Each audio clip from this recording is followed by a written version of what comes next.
Welcome to the It's Been Said podcast. I'm your host, SAI Executive Director Lisa Ramey. Today's episode is a special edition of the It's Been Said podcast. Dave Daughton, Government Relations Director, will discuss his perspective on current legislative topics relevant to district and school administrators. He'll offer his insights on this subject matter periodically over the coming months. Let's hear from Dave. Hi, everyone. This is Dave Daughton with School Administrators of Iowa, coming to you today to talk to you about the legislative update for week number 2 of the legislative session. Week number 2 brought a lot more bills, and many of them were related to education. I spoke to a legislator on Thursday, and he mentioned that while last year was a record year for bill filings, this year is on pace to surpass that number. And all the bills that were proposed last year that didn't make it through are still out there. And so in this second term of the General Assembly, we've got all the old bills and all the new bills that are being introduced. As a result, we were kept pretty busy with advocacy at subcommittees this week. We'll talk about some of those subcommittees here in a second, but first we'll talk about SSA. SSA is at the top of our list, and we really have no further information at this point. The only proposal that has been put out there has been by the governor, who made the proposal of increasing the SSA by 2%. Hopefully, we'll be able to get other proposals soon, and they can start negotiating amongst themselves, and we can have some conversations with them as they move forward. The other thing that's dominating a lot of the conversation in the media is the property tax proposals. The governor released her property tax proposal in Senate Study Bill 3034, and both chambers, the Republican Party in both chambers, have introduced their bills. The Senate version, Senate Study Bill 3001, is probably the most challenging for schools, as the other two exempt schools from most of the levy limits. I do want you to remember at this point that these are just words on an introduced bill that will change over time.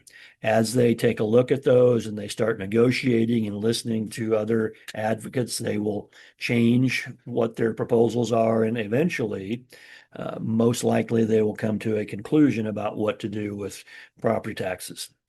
I would encourage you to continue to talk to your legislators about any changes that could impact the levies, particularly with schools, and your ability to have those funds for resources to educate your students.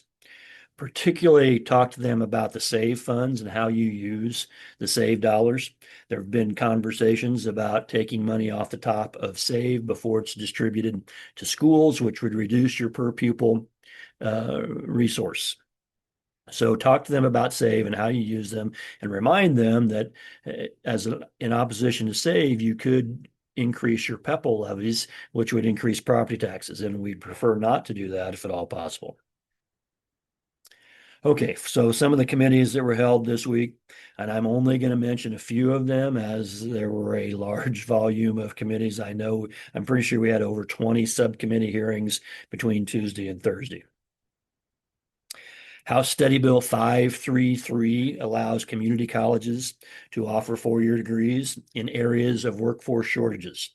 We believe this could provide some additional opportunity for many of our students across the state as far as their ability to get post-secondary education. We also believe that hypothetically it could create more teachers to be put into the pool for applicants for jobs we need to fill, and we know what's happening with teacher shortage across the state. House Study Bill 554 is a bill from the Department of Education that prescribes TAG, talented and gifted eligibility, and puts out some specific rules for that.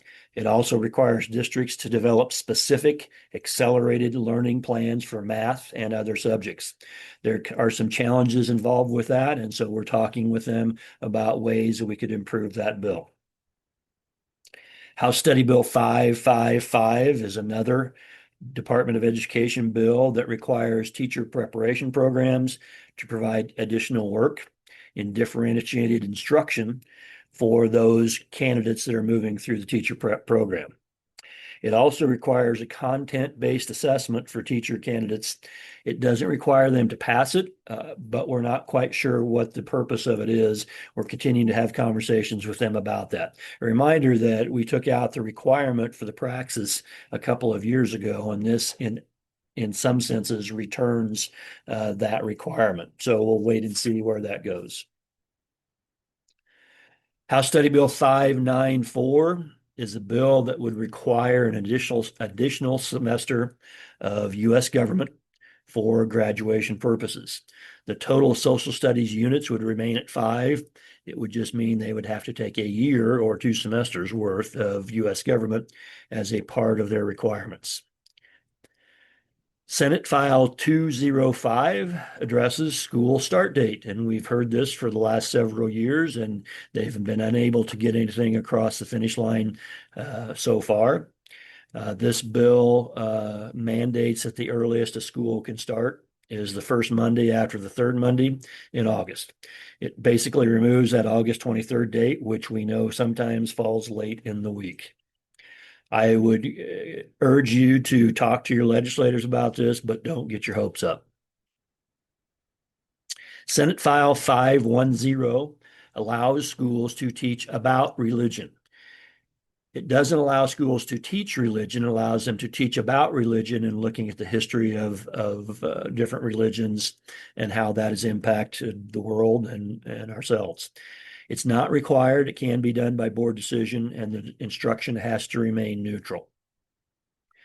Senate File 2005 would provide supplementary weighting through the operational sharing process for districts that share CTE instructors. In other words, it provides an incentive for 2 districts to share a CTE instructor and get more financial resources out of that.